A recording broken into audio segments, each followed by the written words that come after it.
Welcome to Mysteries of the Superstition Mountains. This is Dave Jones. I'm normally on the other end of the camera, but I'd like to share a personal story that I had from a dear friend in the Superstition Mountains. Now, this didn't happen to me, but this is a first-hand story that happened to an individual that I've known for many years. His name was Ron.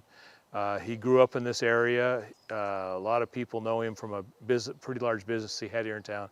I met him from doing video production and commercials for his business. One day he kind of told me in a quiet moment a story that it's kind of always stuck with me, so I'd love to share it, and hopefully you'll enjoy it as much as I did. When he was a teenager, his father was working at the Barkley Ranch there by where the Peralta Trail goes into the Superstitions.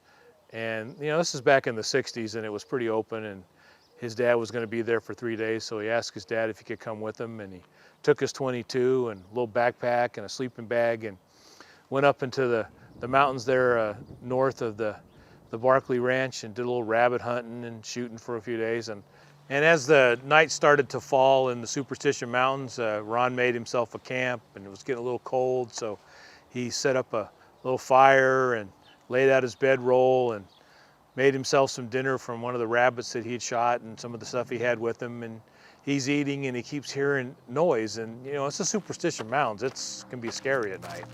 And he's all there all by himself, and he keeps hearing noise like someone's walking up the trail. He was, is there a donkey loose around here? You know, which is common, and got a little spooked. So eventually he kind of built up the fire a little bit, stuck the rest of his gear in his sleeping bag to make it look like he was sleeping, and then he kind of eased himself back into the brush a little ways with this little hunting .22, and he hears some more noise coming up, and then all of a sudden, jumped into the light was a man just wearing filthy, dirty rags, and just, oh, he said you could smell him coming once he did that. He says, but he grabbed a big rock and he was gonna, you know, basically drop it on it where his head would have been in that bedroll. And Ron said, stop right there. And he pointed his .22. Now he's just a kid. He pointed his .22 at this guy and he made him sit down, and the guy was grumbling and cussing, and he made him sit down at the edge of the fire, and he held a gun on him all night long. Can you imagine all night long trying to keep somebody who's trying to kill you? And he said that he didn't talk to the guy, he was scared to talk to him, but he was gruff looking, he was making noises, and just really scary for him. So finally, the sun started coming up just enough where he could see well enough, and he started gathering up his equipment, and held his gun on this guy the whole time, and he got the heck out of there.